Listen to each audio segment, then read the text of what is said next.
A very good afternoon to all. So we are on smart sensor and its application.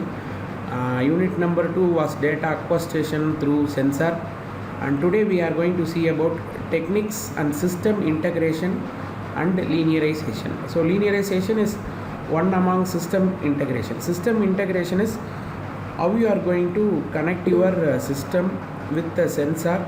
So see, you use a sensor, and that sensor is not the total thing. Okay, so when you go for any car, automobile, so their car will have n number of sensor, and this n number of sensor you have to go for integration. Okay, so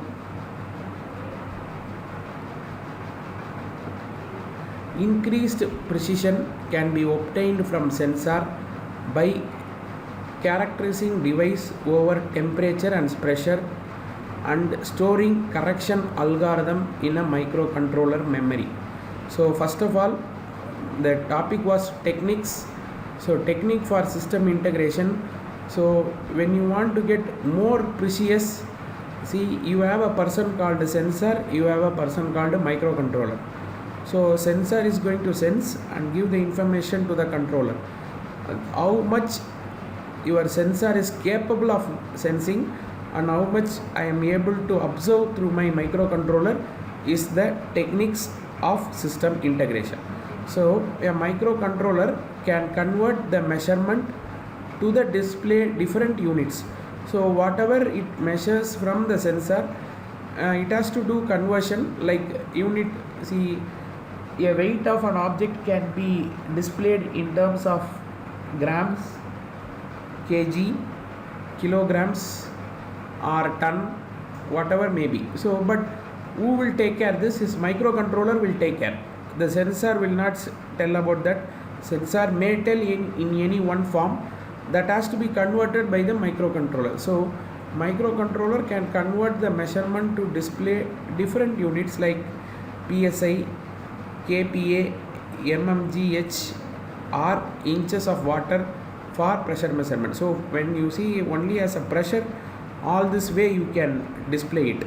Similarly, I have told no, for weight you can display in terms of grams, milligrams, kilograms, kg. See, whenever the end user, see, you are the programmer, you are the main person. Okay, the programmer plays the major role, but there are a person called a sensor and there is a person who is end user. So end user, he doesn't bother about anything. He wants the content to be displayed on its screen. For example, you write a program for a transport company where each and every lorry will come and stand on it. You will measure the weight. You type what is the person who sit before the system should have a unique block, each and every block, and each and every block he will go and type it. He press enter and go. That's all.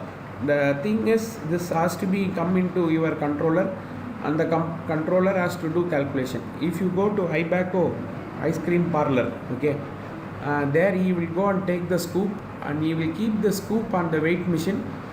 There is no need for him to see the weight and enter in the system. It is interconnected. So there you have a weight sensor.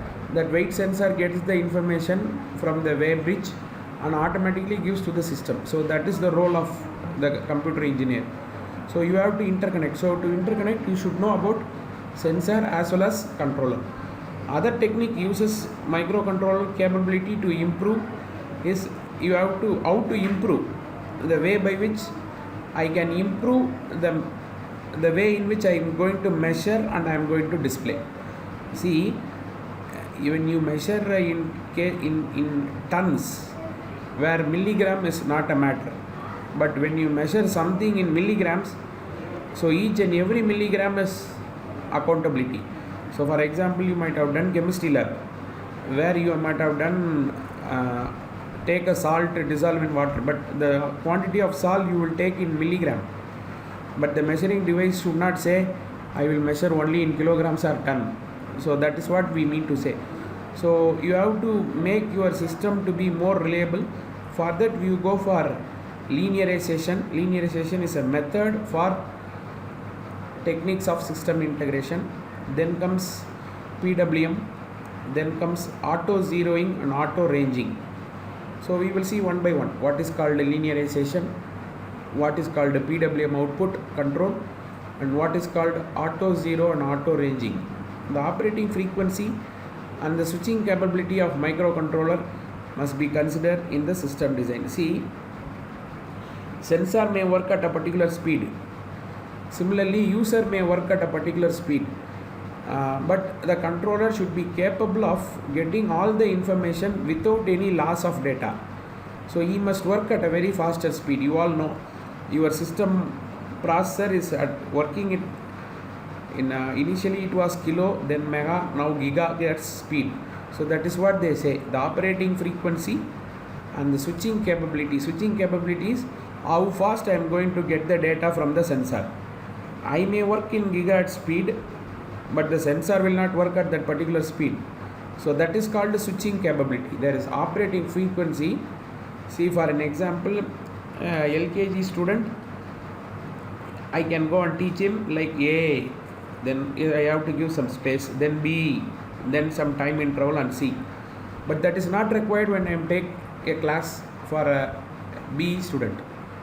Okay, so here my speed will increase, and we all know our mind is very fast. You might have now listened the class, simultaneously your brain will think some other thing.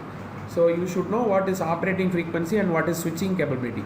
Switching capability is how fast I can get the data from the sensor and how fast I can give it to the end user, so that he has to understand. See, I cannot send at faster speed. I have to send the speed in such that he should visibly, he has to visualize. See, eyes will not work, your eyes will not work at less than milliseconds. It can work only in seconds. So I should display such that each and everything displayed on my monitor should be there for a particular duration of time, then only it has to change. So that is called switching capability. Finally, the microcontroller computing capability can be used in place of sensor with sufficient information exists. So now we will see what and all the way by which I can improve. First one we call it as linearization. See, when you take a sensor have its own non-linearity. So that non-linearity has to be linearized. What is that non-linearity? For example, there is a temperature sensor, we call it as LM35. That LM35 is a sensor used to measure temperature. But this LM sensor is manufactured in some country where its operating range they will specify. It has to be operated within this particular range. But it is not that we will use that LM sensor only in America or Germany. We will bring it and put it in Rajasthan also, or in India also. Then there comes the non-linearity. He might have worked in an environment, now the environment change. So now I should know for what change in temperature, what will be the change in of my sensor output. So that is called linearization. How we are going to do this linearization? That usually what we do is, we take a sensor, we test it with the known value. I know what is the temperature I am giving to the sensor, and I will see what the temperature says, that sensor says. So then I will identify what is the error, that I will do some calibration, and then if the sensor is showing this particular value, the original value is this. So how can be done? It can be easily done with the help of lookup table. So once calibration is properly done, then I will take with lookup table. So inside the microcontroller you will have lookup table. So for each and every value which is coming from sensor, I will go and compare with my lookup table, and I will try to identify what is the value, and then again I will give back to my display. Display is where I am going to show it on the end user. So okay, the lookup table can be implemented in masked ROM, field programmable EEPROM, or onboard EEPROM. See, you will have a sensor, you will have a controller. Controller, what I say is nothing but, let us assume your system with the processor. Okay, that is the role of the computer engineer. So he has to sit and write the program. For what he will write the program? He will write the program, so something comes from sensor, what is that value, whether it is actual or is there any deviation. If deviation, what is the deviation level, then identify, then give it as an output you will give it in monitor, in some case monitor, some case some small display, like when you go and see your EB meter at home, it also has a display, and that display is not the size of your monitor and all, a small display.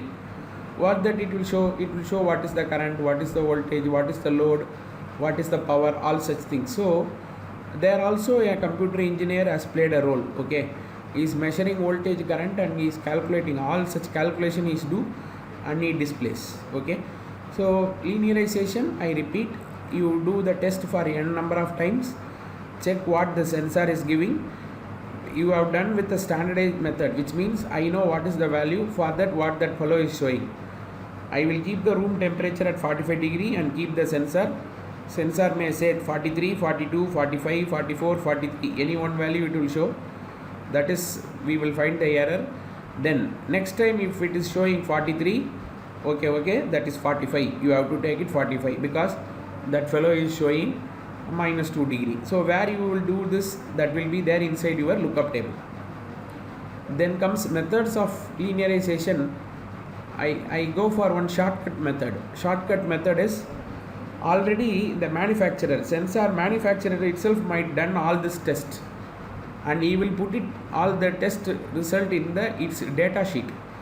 So if you are interested, you can note a site is there, alldatasheet.com. In that site, if you go and type a sensor number, like if LM35, a data sheet will come. In the data sheet, already you might have done all this thing called a calibration work. So you will give a data. So I can directly use that data as my lookup table. That is the easiest way of linearization. For that only now I am showing you an example. This is an example. So an LM35 is a temperature sensor. So this temperature sensor, there are some specifications like linear range from 10 millivolts per degree, for change in degree, from 41 degree to 42 degree, the output will change in 10 millivolts. So if initially it was showing 2 volt, now it will show 2.10, okay, for 1 degree change. So already it has been told, but there will be a deviation because all this is tested at some other place. So you can see 0.5 centigrade assured accuracy at 25 degree. There only he has kept the check. Or if you measure in 25 degree, then he will show the 0.5 degree change also he will show. But think of a country like Chennai, where we will be in 32, 33 and all. So there will be some error. So this error you have to identify and you have to write it in lookup table. So that is what I mean to say. So already, see, this is I have taken a screenshot. You can see it is written LM35 revised on December 2017, www.ti.com. You can see here, it is ti.com. So that is Texas Instrument. This is already a data sheet. So in this you can see, so LM35 they have shown on temperature error. What will be the temperature error? If this fellow is being operated in 25 degrees, 75 degrees, 125 degrees, 175 degree and 75 degree. So this is able to help me in calculating my lookup table. So this is some more version of LM35 LM35CA, LM35C, LM35D. So like this, already it is there in data sheet. So from the data sheet I will prepare and I will make my lookup table. So that is the first linearization. Second one is called PWM technique. PWM itself is nothing but pulse width modulation. So frequency remains constant, only T on and T off will vary. So if you are increasing pulse width, means you are increasing T on. If you are decreasing pulse width, then it is nothing but you are reducing T on. So PWM output from the microcontroller can be used to convert an analog sensor output to digital format for signal transmission in remote sensing and noisy environment. In an inexpensive circuit used to create duty cycle that is linear to the applied pressure, the microcontroller generates the pulse train is applied to the ramp generator. The frequency and the duration of pulse can be actually controlled in the software. So this is what you mean. So this is a sensor. Sensor gives an output. That output from the sensor, I will go with a comparator. So here a standardization with this comparator, all such errors and all will be eliminated. For change in pressure, I will give output in terms of change in pulse width.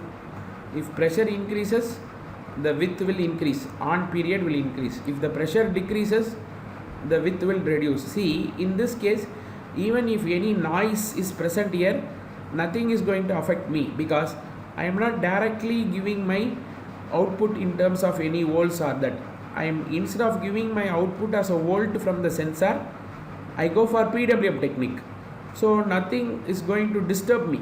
So I will give PWM output to my microcontroller, and when I want is, see, this fellow will continuously tell, but I am not required at all the time. I may required at some particular point of time, because a particular system will have n number of sensors to be connected. See, in next class we will see and sensors in automobile, in car industries and all. Each car which you buy today has thousands of sensor in it. So controller will not always get the information from this pressure sensor itself. So rather I will give a pulse train from microcontroller. Pulse train, whenever I want I will give a pulse. So whenever I give pulse, you have to tell me the PWM output. So that is going to be connected here. That is the base. Only if I receive in base, this work can be done. Once if I give from base, this work will be done, and you will give me change in pressure with respect to width of the pulse. If the pressure falls, the width of the pulse also will fall. So this is called PWM technique. The microcontrollers requires input capture, output compare timer channel. The output capture pin programmed to output the pulse train that drives the ramp, while input capture pin detects the edge transmission measure to the PWM output pulse. So I give, you calculate and give it back. So that's all. That is called as PWM. The pulse width changes from 50 to 650 milli, from 0 to full scale. So are you able to understand? If the pressure is 0, my output will be 50 width, and for the, if it is 650 milliseconds of on, then that is showing my full range pressure. So the pressure of the particular person now is defined only in terms of width of the signal. So signal width is 50 milliseconds, then we come to a conclusion pressure is 0, nothing is flowing. If something is flowing, then pressure will increase. Pressure, if it is showing 650, then that is my full scale. It is now in maximum pressure. So this is how I get the data from the sensor to the controller.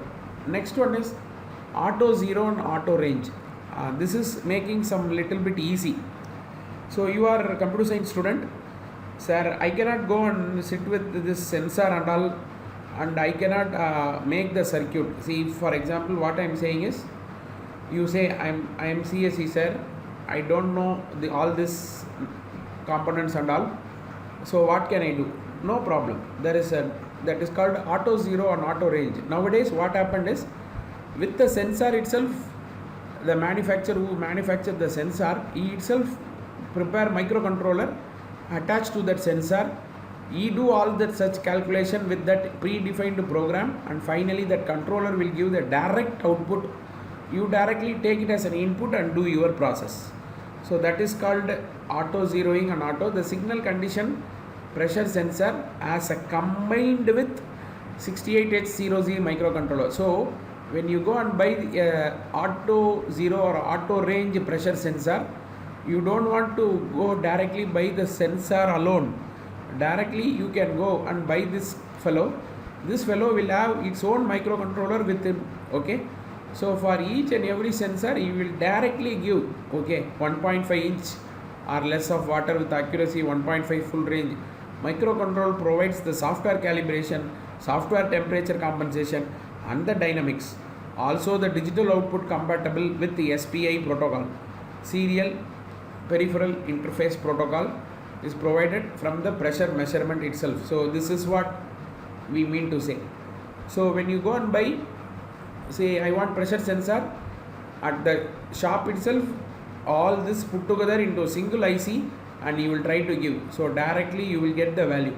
You don't want to go for any calibration because all the thing this microcontroller will take care, and this all are inbuilt to it. Sensor sends the data, you have written a lookup table inside this. You means the manufacturer. There is no issue for you to do any such things. Directly you will get the data, and that data you can use it. Okay, so this is called auto error or auto range. So everything is auto. Go for and buy it and use it. So auto referring can be performed by the MCU to correct for the common mode error, especially with low level signals. Auto referring uses MCU logic, clock signal combined with the ADC and the counter. I am saying what and all it has inbuilt. The signal from the microcontroller initiate the counter. The DAC provides the sample volt. The sensor output is submitted with auto reference correction as an input and amplifies an output and corrected output to the system. The calibration free methods for pressure sensor has been designed using calibrated pressure sensor and MCU with internal ADC and 2 additional ICs.